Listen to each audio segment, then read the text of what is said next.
আইফোনে আর green screen কতদিন থাকবে এই প্রশ্নের উত্তর হয়তো বা কেউ জানা নেই। তো আইফোনের যে গ্রিন স্ক্রিন হোয়াইট স্ক্রিন এইগুলোর সমাধান আমাদের কাছে আছে। এই গ্রিন স্ক্রিন ফোনটি আমরা এখন রিপেয়ার করব।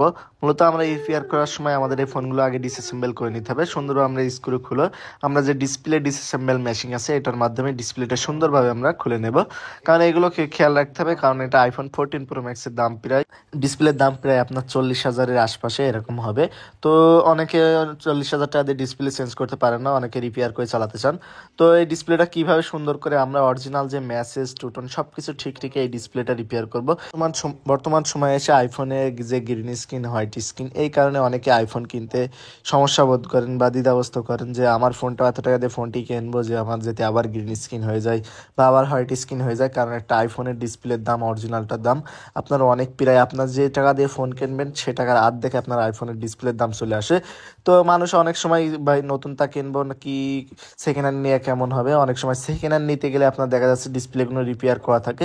অনেক সময় কম্পিউটার 3 টুলস এবং যে ইত্যাদি এগুলো দিয়ে বোঝা যায় না যে আইফোনটি রিপেয়ার করা হয়েছে কিনা। তো আমার হাতে যে ডিসপ্লেটা দেখছেন এটা আমি কিন্তু সিগনেচার করে নিলাম রিপেয়ার করার আগেই। তো রিপেয়ার করে এই ডিসপ্লেটা আমি রিপেয়ার করে সেম সিগনেচারটা একটু ফলো রাখেন, আমি এখন কাজ করব। তো এই চোখের পলকে এই ডিসপ্লেটা আপনার ওকে হয়ে যাবে। তো গ্রিন স্ক্রিনটা আমি কিভাবে আজকে রিপেয়ার করি তা একটু লক্ষ্য করুন।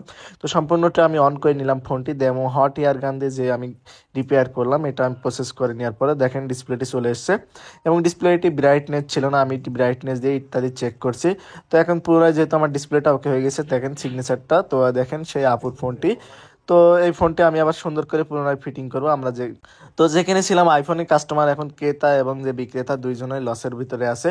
তো আইফোন যে কিনবেন একটু দেখে শুনে কিনবেন এবং যাচাই করে কিনবেন। তো আইফোন কেনার সময় কিছু টিপস আপনাদের ফলো করতে হবে, যেমন খেয়াল রাখবেন আপনারা ফ্রন্ট ক্যামেরায় যাতে কোনো প্রকার ডাস্ট না থাকে বা একটু আপনার সাদাটে টাইপে থাকলে বুঝতে পারবেন আইফোনটি আগে খোলা হয়েছে। এবং এছাড়া আপনার দেখবেন একটু ধুলাবালি বা আপনি পেছনে যে স্ক্রু আছে চার্জিং লাইটিনিং পোর্টের ওখানে যে স্ক্রুগুলো রয়েছে এই স্ক্রুগুলো খেয়াল রাখবেন কোনো আপনার স্ক্র্যাচের দাগ বা কোনো আপনার স্ক্রুর দাগ আছে কিনা বা যে কোনো আপনি যে বুঝতে পারেন যে এটা খোলা হয়েছে কিনা এগুলো খেয়াল রেখে কাজটা করবেন। আপনার বডি স্ক্র্যাচ এটা সামান্য, আপনার যদি ফোনের ভিতরে যে ডিসপ্লে এবং হার্ডওয়্যার যদি ফ্রেশ থাকে আপনার ফোনের যে পারফরমেন্স এটা আপনি একদম বেটার পারফরমেন্স পাবেন।